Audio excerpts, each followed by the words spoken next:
샬롬 반갑습니다. 바타오분의 홍대웅 목사입니다. 오늘도 예수님과 동행하심으로 예수 안에 있는 승리와 기쁨과 형통의 복을 누리시기를 주님의 이름으로 축복합니다. 오늘 저와 함께 살펴볼 하나님의 말씀은요, 에스겔 31장부터 33장까지의 말씀입니다. 에스겔 31장은요, 에스겔이 바벨론 포로로 끌려간 때로부터 11년 3개월째 되던 해에 하나님으로부터 에스겔에게 말씀이 전해진 내용입니다. 그 말씀은 레바논 백향목과 같이 크고 평화로웠던 아수르와 같은 애굽이 그 교만함으로 인해 하나님의 심판을 받아 멸망하게 될 것이다 라는 예언의 말씀이었습니다. 에스겔 31장은요, 아수르의 영광과 몰락을 애굽에게 상기시킴으로써 애굽으로 하여금 자신들의 패망을 예견하도록 하고 있지요. 아수르는 하나님께서 허락하신 권세와 풍요로 열국의 지배자가 되었으나 또 그로 인해 교만해졌기 때문에 하나님으로부터 멸망을 받게 된 것입니다. 에스겔은 이러한 아수르의 흥망을 통해서 바로에게 경고하며 애굽 멸망의 당위성과 필연성을 강조하고 있는 것입니다. 이처럼 아수르의 영광과 파멸을 통해 애굽을 경고하면서 인간의 권세가 아무리 높다 하더라도 하나님의 통치하에서 벗어날 수 없음을 강력하게 보여주고 있는 것이지요.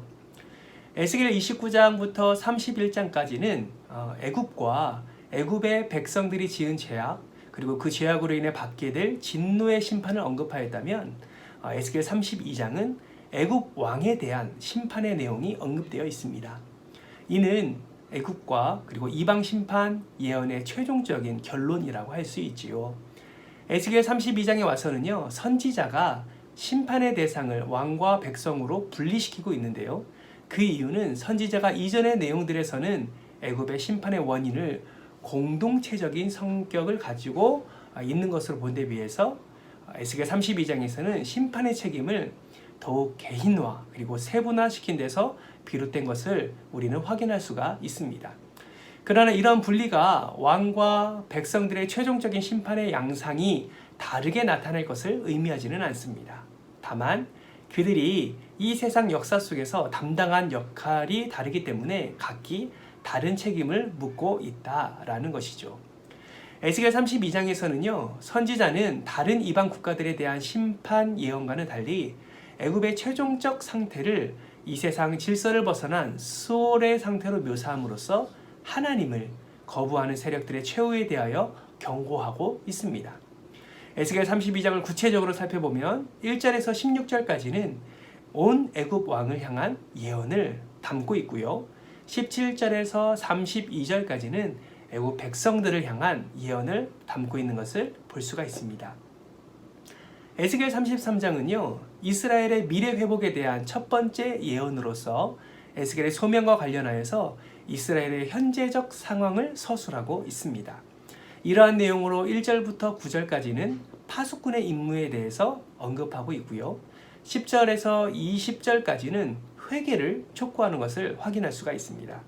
그리고 21절부터 29절까지는 본토에 남은 자들에 대한 심판에 대해 설명하고 있고 30절에서 33절까지는 지도자의 말을 듣고도 행치 않는 백성들을 구분하는 것을 우리는 확인할 수가 있습니다.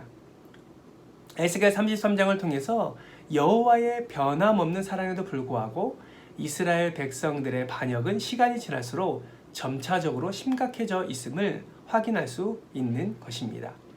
사랑하는 성도 여러분, 오늘 함께 나눈 에스겔 31장부터 33장까지의 말씀을 읽으면서 여러분은 어떤 부분에 있어서 어떤 말씀이 또 묵상되어졌습니까? 저는 오늘 말씀을 읽으면서 정말 레바논 백향목과 같고 크고 평화로웠던 아수르와 같은 애굽이라는 이 문장에서 참 깊이 좀 생각해 보게 되었습니다. 정말 나는 하나님의 은혜로 정말 레바논 백향목과 같은 튼튼하고 견고한 어쩌면 그런 복을 누리며 살진 않았나 생각이 들면서 그럼에도 불구하고 평안하다 할 때 하나님 앞에 겸손해지는 것이 아니라 더욱더 교만함 가운데 나아가지 않았는지 이런 생각이 들었습니다. 결국 아수르가 멸망당한 것도 그리고 애굽이 멸망당하게 되는 것도 결국 하나님 앞에서의 교만함 때문이었기 때문입니다. 그러면서 한 가지 단어가 생각났지요. 교만함의 반대말입니다. 바로 겸손입니다. 나는 얼마나 하나님 앞에서 겸손하고 있는지, 평안할 때, 잘 될 때, 형통할 때 나는 얼마나 하나님 앞에 겸손함으로 그분께 감사와 찬양을 올려드리고 있는지 한번 고민해 보았습니다. 제가 자주 드리는 인사말이지요. 예수님과 동행하심으로 승리와 기쁨과 형통의 복을 누리시기를 축복합니다 라고 이렇게 인사를 드리는데, 정말 지나온 날을 돌이켜보면 하나님의 형통의 은혜가 없이는 우리가 지금 이 자리에 설 수 없음을 고백할 수밖에 없는 것 같습니다. 그러면서 그런 은혜에 대해서 얼마나 겸손함으로 하나님께 감사를 고백하고 있는지 생각할 때 부끄러운 마음이 너무 많이 들었습니다. 뿐만 아니라 오늘 33장에서는 파수꾼에 대한 이야기가 나오는데요.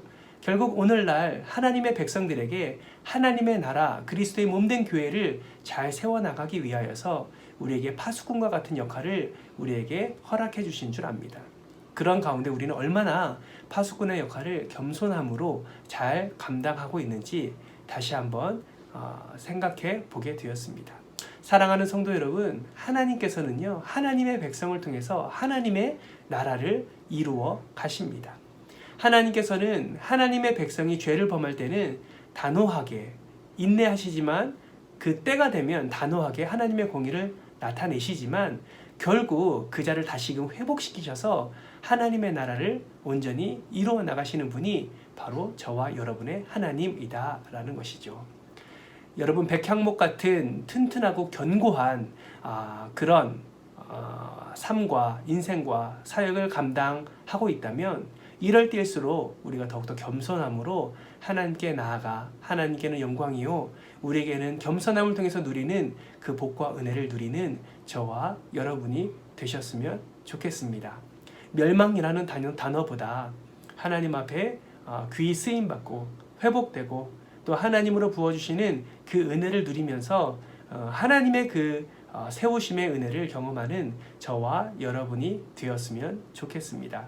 오늘 하루 어떻게 살아가시겠습니까?